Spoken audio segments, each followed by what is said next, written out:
오늘은 무엇을 구할 것인가? 어떻게 보면 좀 중요한 주제 같습니다. 가장 본질적이면서 어떻게 보면 우리 인생에 내가 무엇을 향해 뛰고 있는가 한번 내 자신을 들여다볼 수 있는 기회도 되고요.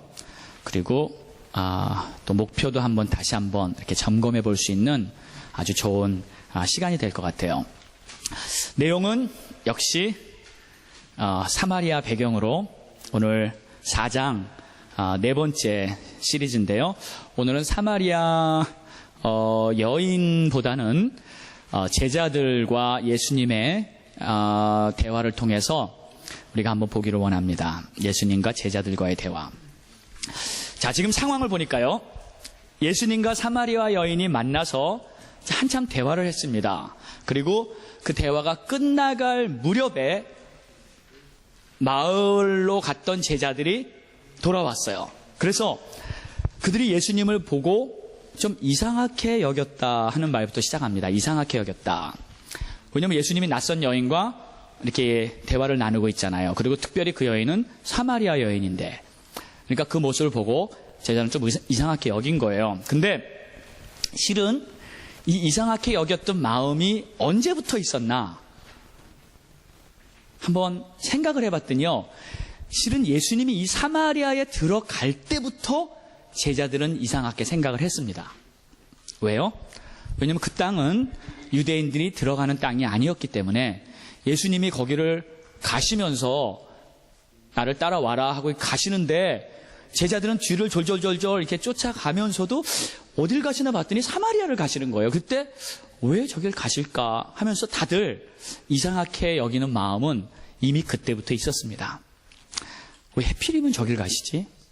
그러면서 은근히 궁금증 또는 여러 가지 이상한 마음, 그러다가 이제 배까지 고파지네. 에? 그러니까 불만에다가 짜증에다가 아마도 제자들은 그러한 상황에서 마을로 가지 않았을까, 이런 추측을 좀 해봤습니다. 왜 그러냐면 이 예수님을 그냥 혼자 놔두고 갔잖아요. 혼자 놔두고 실은 이렇게 같이 다니다가 뭐 먹을 거를 구할 때 보면요, 뭐 그냥 상식적으로 생각한다면 아마 보통 상황이었다면 아마 이렇게 나왔을 거예요. 베드로가 동생 안드레한테, 야, 안드레 너 우리 배고프니까 뭐 마태랑 도마랑 몇 명 데리고 가서 마을에 가서 먹을 걸 좀 구해오면 좋겠다. 나는 예수님 옆에서 예수님 모시고 좀 요한이랑 이렇게 있을게. 한 5-6명 데리고 가서 먹을 거 구해와. 여러분, 이게 보통 있을 만한 일이 아니겠습니까? 그렇죠? 예수님은 홀랑딸랑 놔두고 12명이 싹 갔다가 왔다는 건요, 조금 그 분위기가 그냥 제자들 마음이 좀 예수님과 좀 떨어져 있고 싶다. 응? 계속 졸졸 쫓아다니면서 사역하고 배우고 하는 거 좋긴 한데 왠지 지금은 좀 그냥 자유하고 싶어. 그냥 쉬고 싶어. 예수님이 그냥 혼자 놔두고 제자들 모조리 다 간 거예요. 그랬을 가능성이 있을 것 같아요. 외로우신 예수님 혼자 우물가에 있었습니다. 그때 그 여인을 만나는 거예요. 자, 그래 다녀왔습니다. 제자들은 그래도 목적은 있었어요. 배고프니까, 배가 고프잖아요. 가서 먹을 걸 구해야 되잖아요. 그래서 구해가지고 이제 왔습니다. 와서 예수님을 딱 보니까 여전히 분위기가 계속 이상해요. 특별히 이상한 거는 이 여인이 좀 이상한 거예요. 예수님이 한참 대화를 하고 났는데 흥분돼 있었고요. 예, 흥분돼 있었습니다. 그리고 물동이를 버려두고 마을로 가서 막 메시아를 만났다 복음을 전하는 걸 보면요, 이 여인은 지금 은혜를 받은 거예요. 은혜를 받은 거고, 내 인생에서 정말 내가 갈급해서 뭔가를 찾고 있었는데 그 진리를 찾은 거예요. 그러니까 물동이를 버려두고 마을로 달려간 거 아니겠습니까? 그렇다면 이 제자들이 그 여인을 봤을 때, 와, 저 여자가 왜 저럴까? 그러면서 분명히 이상한 마음을 가졌으면 예수님에게도 아마 이런 질문을 할 수 있었을 거예요. 저 여자가 누구예요? 아니면 예수님 도대체 무슨 말씀을 하셨어요? 우리 다녀오는 동안 별일 없으셨습니까? 뭐 이런 말을 하는 게 상식이 아니겠어요? 그런데 이상하긴 한데 아무도 묻는 자가 없더라 하는 것을 성경은 기록하고 있습니다. 왜 이것을 기록했을까? 왜 묻지 않았을까?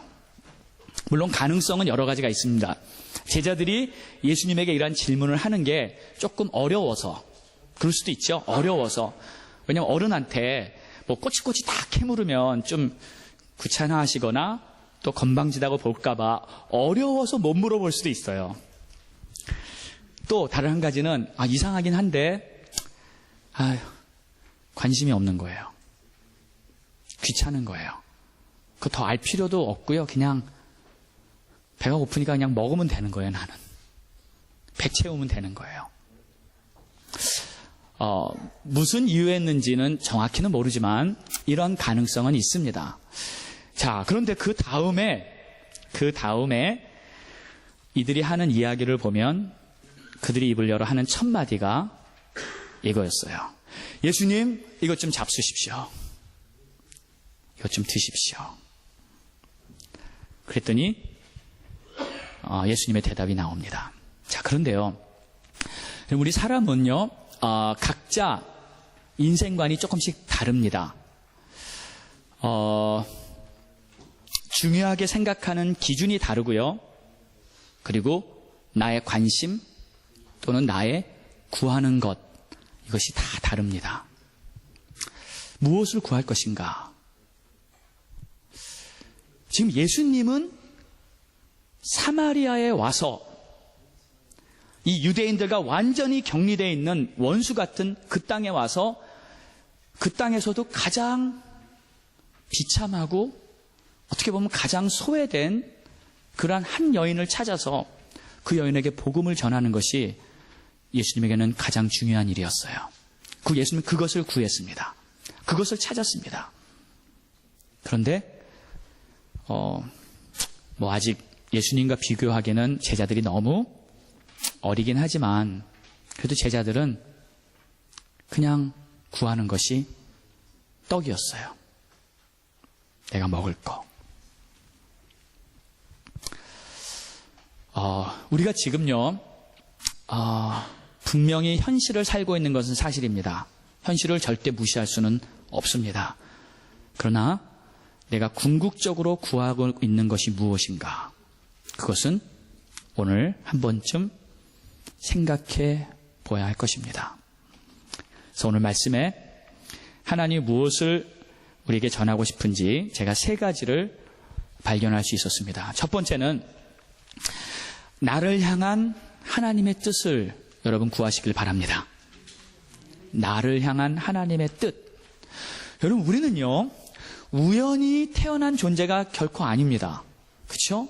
어떻게 하다 보니까 내가 태어난 게 아니고요. 하나님은 말씀하시기를 하나님의 뜻과 계획을 가지고 우리를 창조하셨다고 말씀하세요. 하나님이 나를 만드신 거예요. 목적이 있으세요. 여러분, 그저 살다 보니까 어떻게 지금 내가 여기 이렇게 이 모습으로 살고 있는 게 아니에요. 어떻게 하다 보니까 독일에 와 있는 게 아니고요. 어떻게 하다 보니까 디셀돌프에 내가 살고 있는 그게 아닙니다. 그게 아니고요. 하나님의 뜻과 계획이 있어서 우리가 지금 여기에 있는 것입니다. 이걸 모르면요, 인생이 완전히 헛다리 짚는 거예요. 하나님의 계획과 하나님의 뜻을 모르면 내 인생은 쉽게 얘기하면 여러분 꽝이란 말이죠. 꽝이에요. 죄송합니다. 절대 꽝 되시지 마시기 바랍니다. 아멘. 내 인생이 나는 이거구나. 하나님의 자녀구나. 나는 왕 같은 제사장이구나. 나는 진리 위에 살고 있구나. 나는 천국 가는구나. 나는 하나님의 귀한 아들이구나. 분명히 알아야죠. 분명히. 하나님은 계획을 갖고 나를 세상에 태어나게 하셨습니다. 아멘. 하나님은 계획이 있으세요. 그래서 그 계획을 여러분 아셔야 돼요. 그걸 모르면 안 됩니다. 아셔야 합니다. 자, 누가 이렇게 말합니다. 목사님, 근데 저는 잘 모르겠어요.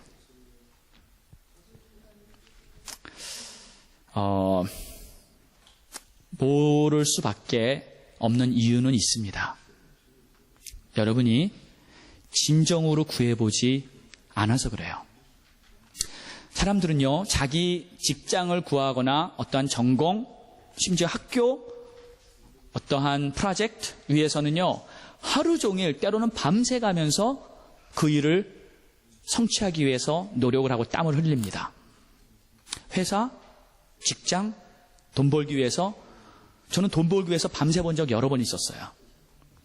내가 하고 싶은 어떤 프로젝트를 이루기 위해서 하루 종일 땀 흘려서 그래 본 적이 여러 번 있었어요. 아마 여러분도 다 있으셨을 거예요. 그런데 여러분, 하나님을 알기 위해서, 하나님이 나를 향한 그 계획을 분명하게 발견하기 위해서 여러분 한번 밤새 본 적 있으십니까? 하루 종일 한번 노력해 본 적 있으십니까? 그런 분은요, 반드시 하나님이 나를 향한 계획을 찾습니다. 전심으로 나를 찾는 자는 나를 만나리라. 반드시 찾습니다. 그런데 그렇게 안 해본 사람은요, 아직 못 찾았을 가능성이 많아요. 아직 모르실 거예요. 근데 찾아야 합니다. 찾아야 해요. 그게 시작인데요. 그거 보고 해야 되는데요. 그거 따라 살아야 되는데요. 그것을 알아야 내 인생이 풀립니다. 그리고 풀리는 것뿐만 아니라 내 인생이 최고로 멋진 인생으로 작품이 완성되는 거예요. 여러분, 우리 인생이 이렇게 집을 짓는 것으로 많이 표현을 하잖아요. 건물 짓는 것. 그러면 여러분, 내 인생의 집을 어떻게 짓고 싶습니까? 이왕이면 그 건물이 멋지게 지어지고 싶지 않아요? 그렇죠? 아니, 내 인생의 집을 이왕 짓는 것 멋지게 지어야죠. 그냥 계집같이 짓고 사시겠어요? 그리고 만족하십니까? 저는 만족 못합니다. 내 인생의 집을 그냥 계집처럼 져놓고 좋다 어떻게 그렇게 살겠어요? 저는요, 멋지게 짓고 싶어요. 네. 그래서 어떤 사람은 자기 인생의 집이 아주 정말 아름답게 지어진 주택처럼 지어질 수 있고요. 어떤 사람은 고층 빌딩처럼 많은 회사들을 가지고 있는 그런 빌딩의 모양이 나올 수도 있어요. 어떤 사람은 박물관처럼 여러 가지 작품을 다 보관하는 그러한 형태의 건물이 나올 수 있고요. 어떤 사람은 축구 경기를 할 수 있는 큰 콜로세움 같은 그러한 막 10만 명을 수용할 수 있는 그러한 경기장처럼 건물이 나올 수도 있고요. 사람마다, 프로젝트마다 목적과 용도에 따라 다 다릅니다. 서로 비교할 필요도 없고요. 자기가 원하는 자기의 목적의 건물을 자기는 아름답게 지으면 되는 겁니다. 그런데 중요한 게 있어요. 이렇게 나의 인생의 건물, 나의 집을 만들려면 반드시 필요한 게 있는데 그건 뭐냐면 설계도예요. 아멘. 설계도가 없이 어떻게 완벽한 건물이 나오냐고요. 그 설계도를 하나님이 주시는 거예요. 하나님이 그 설계도를 나에게 주셨어요. 그리고 내가 그 설계도를 찾고 그 설계도에 따라서 지어야 돼요. 그래서 하나님의 계획을 분명하게 안다는 것은 중요하고요. 그 계획에 따라 지어야 내 인생이 멋진 작품이 될 줄 믿습니다. 예수님은요, 하나님 아버지의 설계도에 따라서 사셨어요. 예수님도 당신의 집을 지셨어요. 그 설계도에 따라서. 그래서 사마리아에 지금 간 것도 하나님의 뜻에 따라 가신 거고요. 그 여인을 만나서 복음을 전한 것도 아버지의 뜻에 따라 그걸 하신 거였어요. 구하는 모든 것들이 다 하나님 아버지의 뜻에 따라 가는 거예요. 여러분, 가끔 사람들이요, 여러분도 그런 경험 하셨을 거예요. 이렇게 불안한 경우가 있어요. 불안한 거. 이거 내가 지금 잘하고 있는 건가?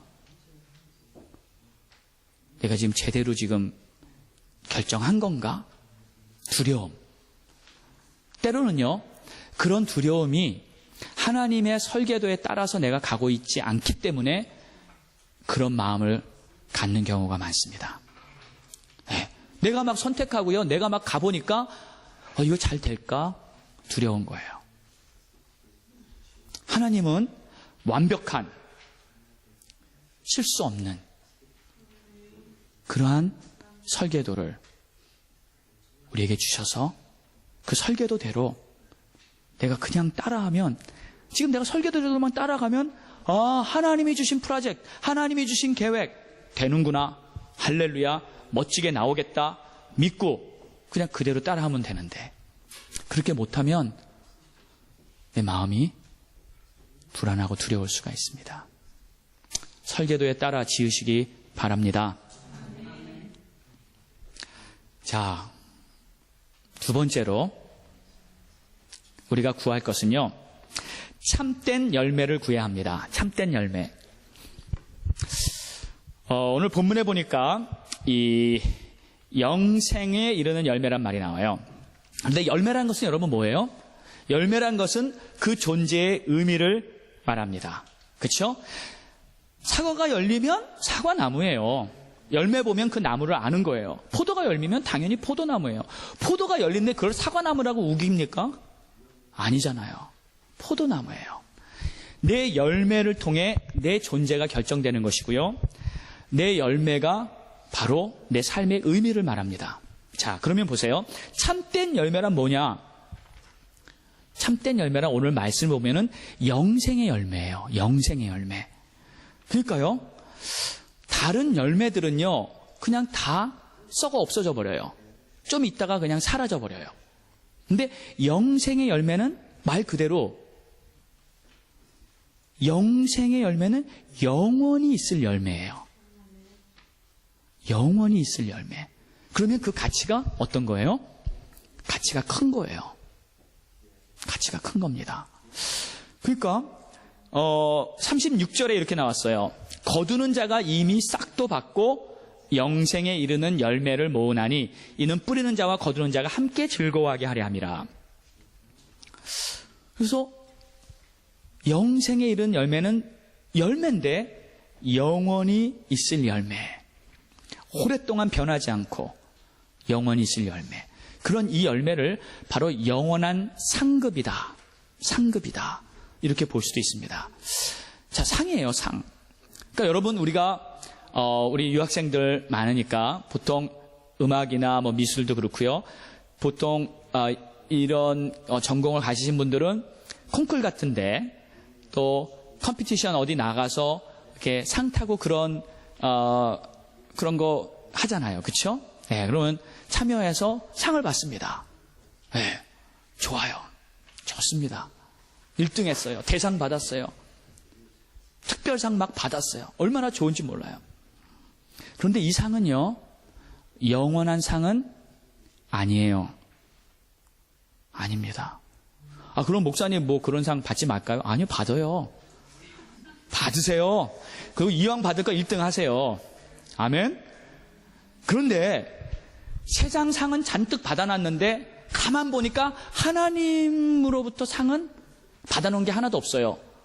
세상 상은 벽에 쫙 걸려 있는데 하나님으로부터 받은 상은 없고 천국에 갔어요.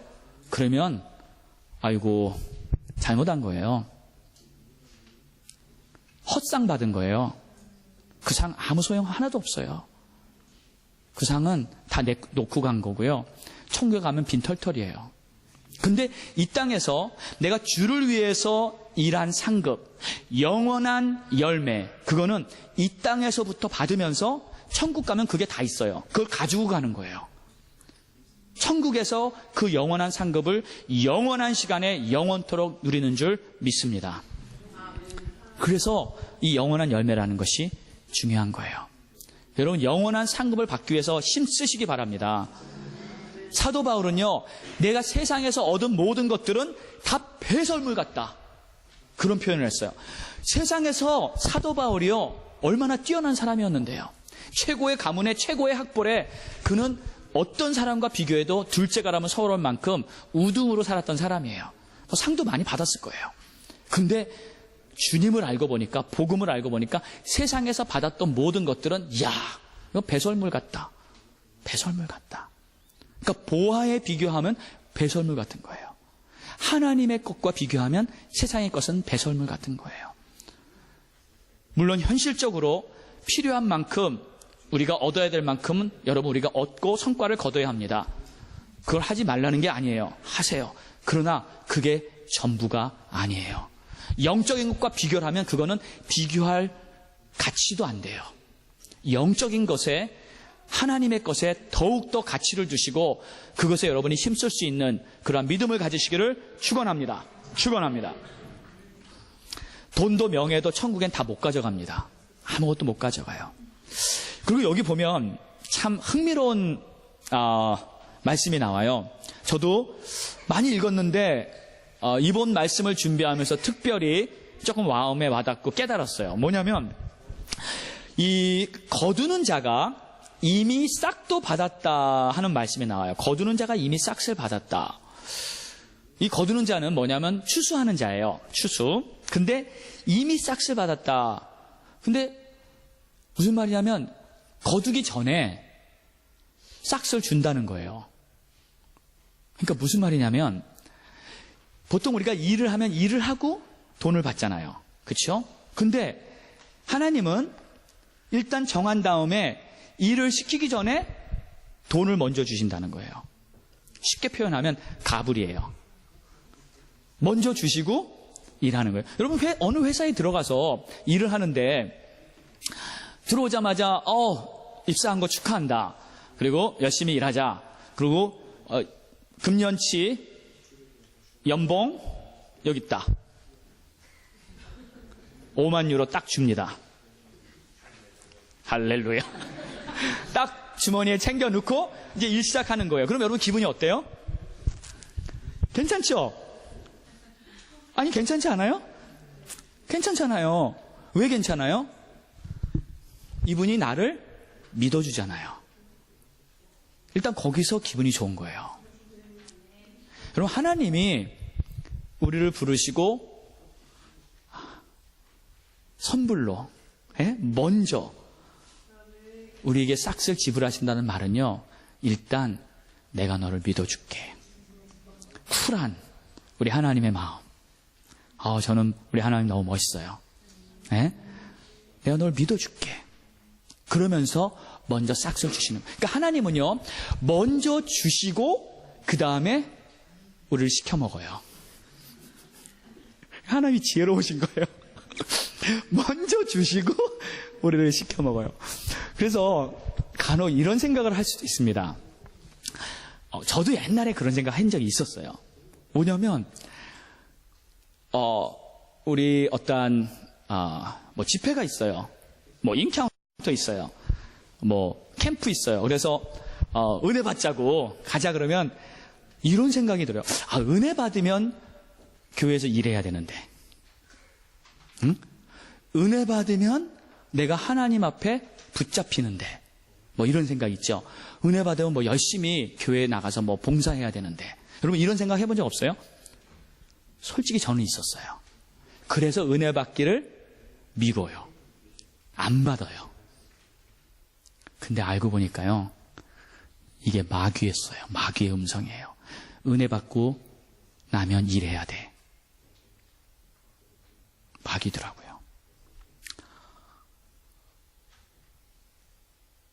은혜 받고 일하세요. 왜 아멘을 안 하세요? 하나님은 은혜 받고 내가 은혜 줄게, 선물 줄게, 열매 줄게, 먼저 상급 줄게 하면서 우리를 부르시고 축복을 해주세요. 그리고서 하나님의 일을 하게 하십니다. 여러분 근데 생각해 보세요. 정말 지혜롭다면 내가 하나님 일을 하는 게 좋아요? 마귀 일을 하는 게 좋아요? 당연히 하나님 일이죠. 근데 자칫 잘못하면 하나님 일을 하나도 못하고 시컷 마귀 일만 하고 천국 갈 수도 있어요. 그럴 수도 있습니다. 정신 차리세요. 하나님 일 안 하고 어떻게 하다 보니까 그냥 세상 일, 마귀 일 다 하고 나서 정신 차리고 보니까 늦었어요. 나인 다 먹었어요. 그때 가서 이제 하나님을 하려고 그래요.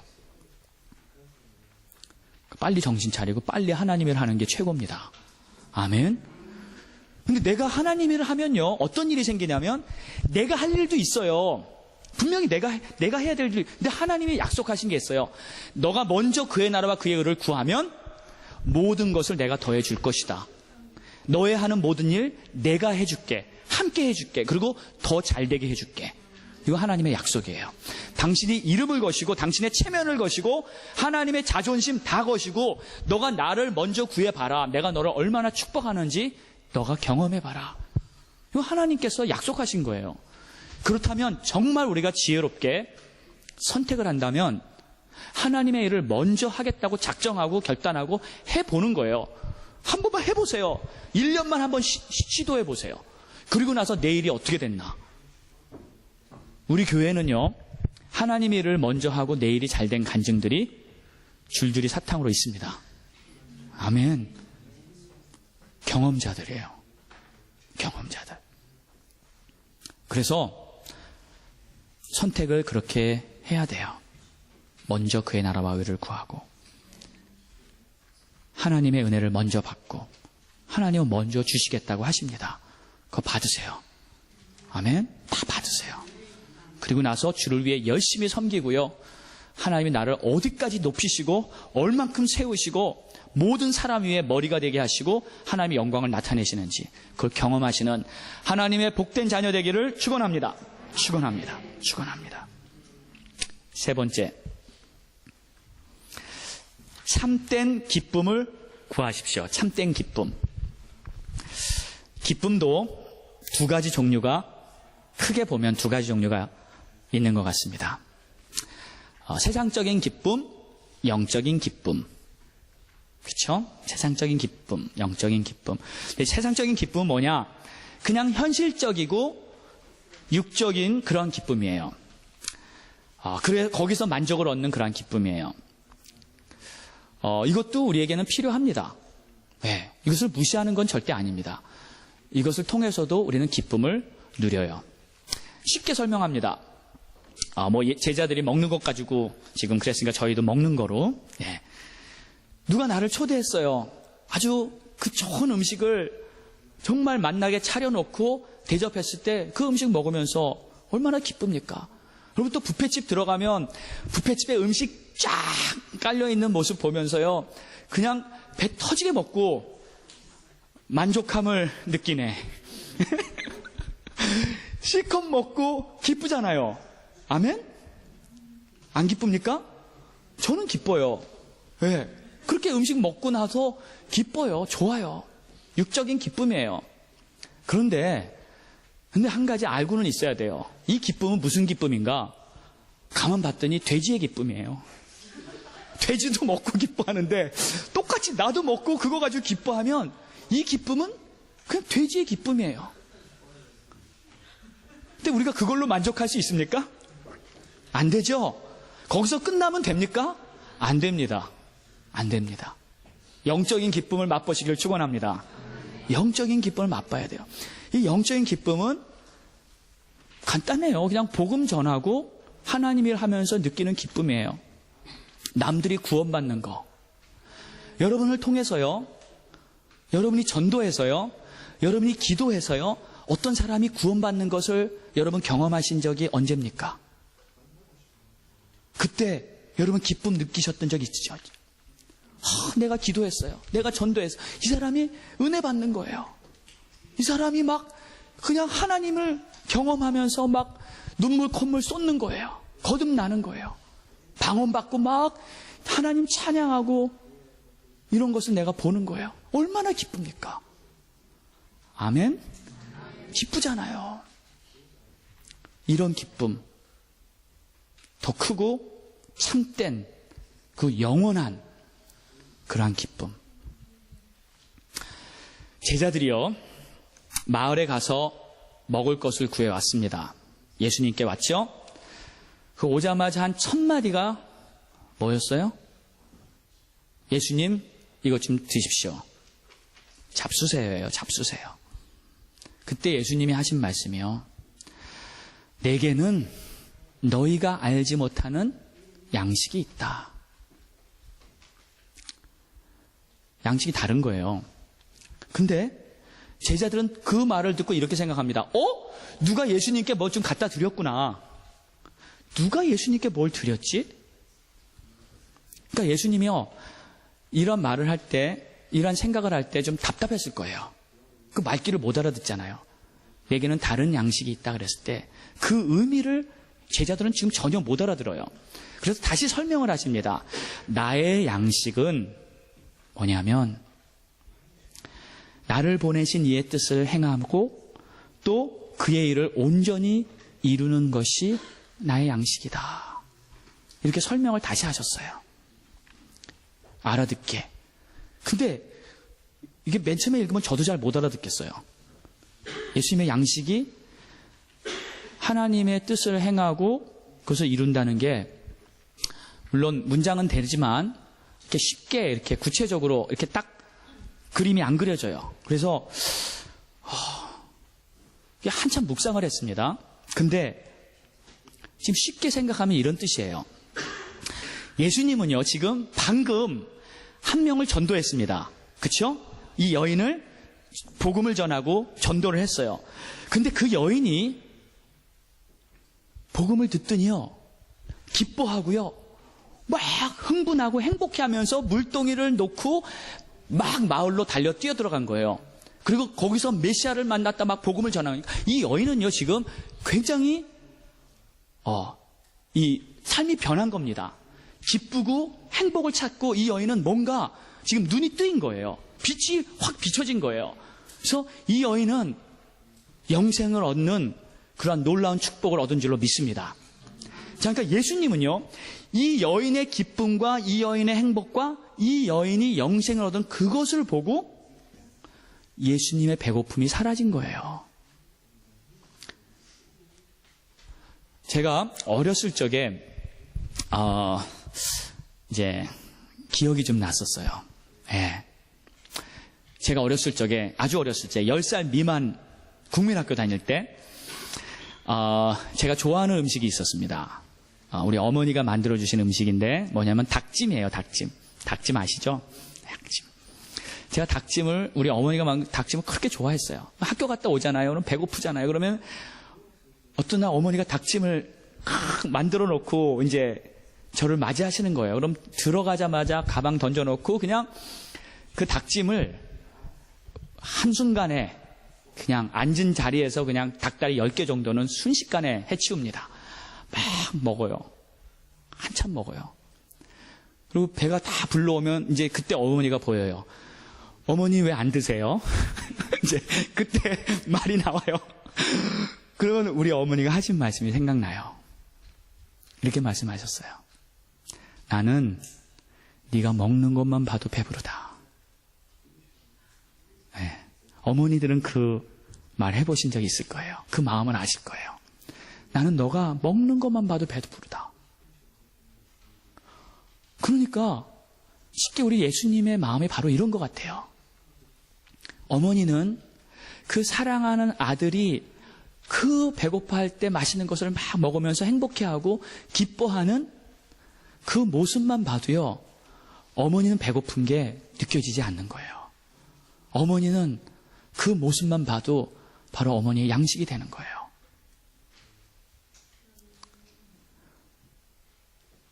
자, 우리의 삶 속에서요, 진정한 기쁨, 정말 비교할 수 없는 그러한 더 차원 높은 영적인 기쁨, 그것은 무엇일까요? 그것은 다른 사람들이 나를 통해서 행복을 느끼고요, 특히 내가 사랑하는 사람, 그런 사람들이 행복을 느끼고요, 그리고 다른 사람이 나를 통해 은혜 받고 복을 받는 것을 보면서 기뻐할 수 있는 것, 이것이 정말 진정한 기쁨이 아니겠습니까? 여러분, 우리가요, 육적인 기쁨, 육적인 행복도 어느 정도는 필요해요. 그러나 우리는 영적인 존재입니다. 우리는 하나님의 형상으로 창조받은 하나님의 자녀들입니다. 그렇다면 영혼을 살리고요, 복음을 전하고요, 하나님의 나라가 이 땅에 이루어지기 위해서 힘을 쓰면서 열심을 다하면서 남이 잘 되는 것을 기뻐하는, 그것이 나의 기쁨이 되며 살아가는 그러한 인생이 됐을 때 진정으로 행복한 인생이 될 줄 믿습니다. 자, 먹는 자의 기쁨보다 먹이는 자의 기쁨, 저는 어머니를 보면서 그것을 알았어요. 그리고 성경 말씀에도요, 받은 자보다 주는 자가 더 복되다, 이 말은 진리입니다. 네. 여러분 주세요. 나누세요. 남을 위해 살아보세요. 그랬을 때 내 인생이 더 고귀하고 가치 있고 내가 진정한 기쁨을 가지고 살 수 있는 그러한 더 멋진 그러한 인생이 될 줄 믿습니다. 다 함께 눈을 감으시고요, 시간 한번 잠시 생각해 보겠습니다. 하나님 앞에 오늘 우리가 마음을 열고 한번 정직하게 내가 무엇을 구하고 있었나 한번 여러분 생각해 보세요. 그냥 육적인 기쁨만을 생각했다면, 또 영적인 기쁨을 생각해 보지 못했다면 큰 실수를 한 거예요. 내가 영적인 기쁨을 어떻게 얻을 수 있을까? 그것은 다른 게 아니라 복음입니다.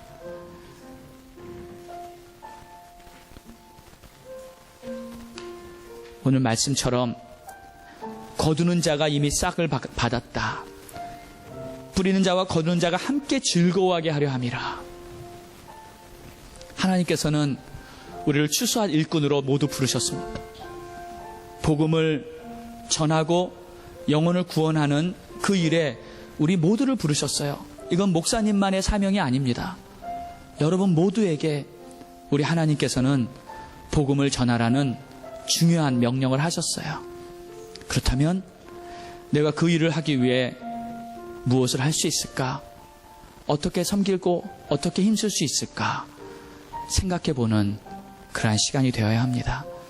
우리 이 시간 잠시 기도하겠습니다. 여러분 하나님을 바라보시고요, 마음을 여시고요, 하나님 내가 무엇을 구해야 할지 다시 한번 깨달았습니다. 하나님 도와주세요. 인도해 주세요. 하나님 간절히 바라며 기도하겠습니다. 할렐루야. 하나님 이 시간 축복합니다.